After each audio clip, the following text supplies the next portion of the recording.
द्रौपदी की पांचवी इच्छा और छठा वरदान। एक रहस्यमयी कथा।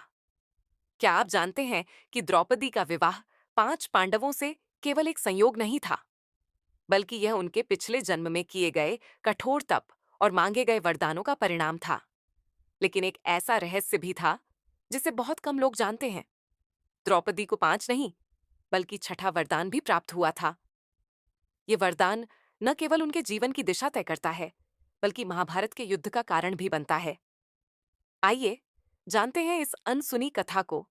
कहते हैं द्रौपदी का पूर्व जन्म में नाम नलिनी था और वह भगवान शिव की अनन्य भक्त थीं। उन्होंने कठिन तपस्या कर भगवान शिव को प्रसन्न किया और एक योग्य पति के लिए उनसे पांच इच्छाएं मांगी। 1.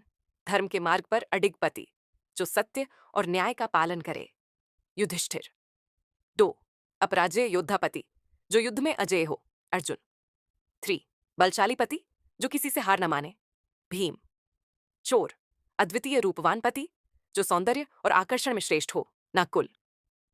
5. विद्वान और कुशाग्र बुद्धि वाला पति, जो ज्ञान और नीति में निपुण हो, सहदेव। भगवान शिव ने उनकी इच्छाओं को स्वीकार कर लिया, लेकिन नलिनी यह नहीं जानती थी कि इस वरदान का एक गूढ़ रहस्य भी छुपा था। जब भगवान शिव ने नलिनी को 5 वरदान दिए, उसी समय देवी काली प्रकट हुई। उनके मुख पर रहस्यमयी मुस्कान थी। उन्होंने कहा, नलिनी, तेरा जीवन केवल प्रेम और समर्पण के लिए नहीं, बल्कि नारी शक्ति के उत्थान के लिए भी होगा।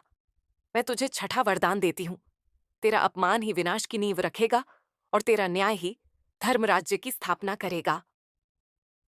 नलिनी इस वरदान का अर्थ नहीं समझ पाई, लेकिन जब वह द्रौपदी के रूप में जन्मी तो यह भविष्यवाणी सच हुई। जब कौरवों ने द्रौपदी को भरी सभा में अपमानित किया, तो यह केवल एक स्त्री का अपमान नहीं था, बल्कि देवी काली के उस छठे वरदान की पूर्णता थी। भीष्म, द्रोण और कृपाचार्य जैसे महापुरुष मौन थे, परंतु द्रौपदी के आंसू महाभारत की चिंगारी बन गए।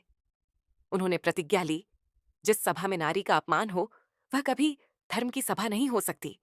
यह अन्याय अब नहीं सहा जाएगा। यहीं से महाभारत का युद्ध तय हो गया था। द्रौपदी का जीवन केवल 5 वरदानों का परिणाम नहीं था, बल्कि वह छठा वरदान ही उनकी सबसे बड़ी शक्ति बना। वह केवल एक रानी नहीं थी, बल्कि न्याय, प्रतिशोध और नारी शक्ति का प्रतीक थीं। आज भी यह कथा हमें सिखाती है कि नारी का सम्मान ही धर्म का आधार है। यदि उसे ठेस पहुंचाई जाए तो विनाश निश्चित है। जब जब नारी का अपमान हुआ, तब तब महायुद्ध ने जन्म लिया।